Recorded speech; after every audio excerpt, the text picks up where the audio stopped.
Selamat siang, saya Indra Farid Maulana, nomor induk mahasiswa 92. Di sini saya akan menjelaskan sekaligus menjawab pertanyaan untuk tutorial STAK.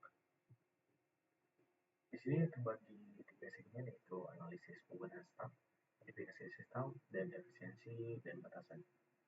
Untuk pertanyaan pertama dalam segmen pertama, yaitu mengapa STAK cocok untuk mengatakan instruksi terakhir dalam sistem pengujian tulis berikut ini.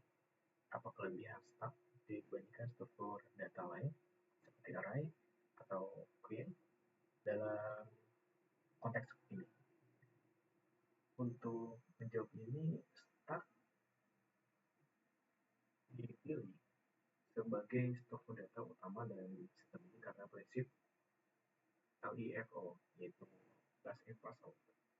Secara alami mendukung kebutuhan pembatalan induksi terakhir dalam pengujian sirkuit. Sebagai contoh, ketika engineer melakukan serangkaian perubahan tegangan yang sama halnya dengan kasus ini. Jika dibandingkan dengan struktur data lain, itu misalnya array memerlukan manajemen indeks manual dan efisiensi untuk menghapuskan element terakhir. Untuk itu tidak relevan karena akan menggunakan instruksi paling awal sehingga tidak sesuai dengan yang dibutuhkan dalam kasus ini. Pertanyaan keduanya, jika kita menggunakan query atau FIFO untuk menyimpan riwayat instruksi, bagaimana perilaku sistem saat membatalkan instruksi? Apakah itu akan memenuhi kebutuhan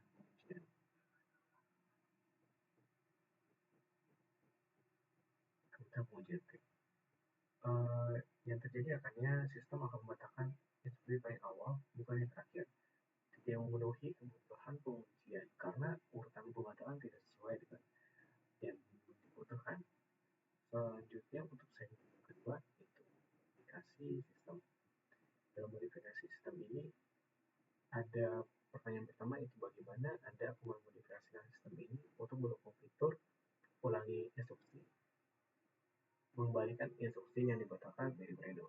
Struktur data apa yang akan Anda gunakan?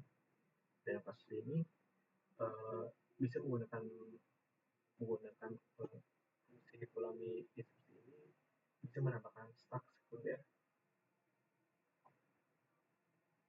Mekanisme yang dijalankannya dengan saat cancel last instruction, sedangkan nilai tegangan yang dibatalkan dipindahkan dari instruction history ke redo stack. Dan yang kedua adalah fungsi redo akan memindahkan nilai dari redo stack kembali ke instruction history. Solusi ini mempertahankan kompleksitas dan memenuhi prinsip undo redo yang umum pada alat pengujian.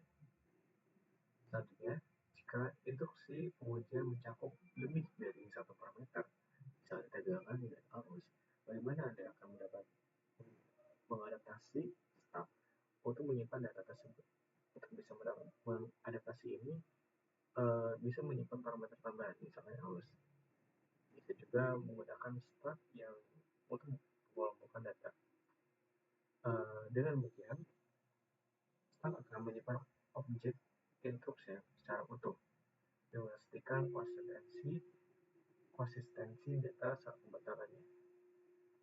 Di sini bisa juga menggunakan double voltage, double current. Dan selanjutnya untuk segmen yang terakhir, yaitu efisiensi dan batasan. Yang pertamanya, berapa kompleksitas waktu dari operasi ada instruction dan cancel last instruction. Apakah ini cukup efisien untuk pengujian sirkuit yang dilakukan secara real time? Dalam kompleksitas waktu, ada induction dan juga cancel last instruction memiliki kompleksitas satu, karena hanya melibatkan operasi push dan pop pada stack. Hal ini ideal untuk sistem real time. Selanjutnya untuk pertanyaan yang terakhir, jika stack memiliki kapasitas terbatas, misalnya hanya bisa menyimpan 10 instruksi sebelumnya, bagaimana Anda akan mengelola stack tersebut? Apa dampaknya pada kemampuan pembatalannya? bisa mengusulkan dua cara, yaitu menggunakan decoy, bisa yaitu menghapus instruksi paling lama saat kapasitas penuh, dan yang kedua bisa menggunakan circular buffer, yaitu menggunakan alokasi memori statis dengan pointer circular. Tetapi ada dampaknya, yaitu pembatalan hanya berlaku untuk n instruksi terakhir, tetapi memori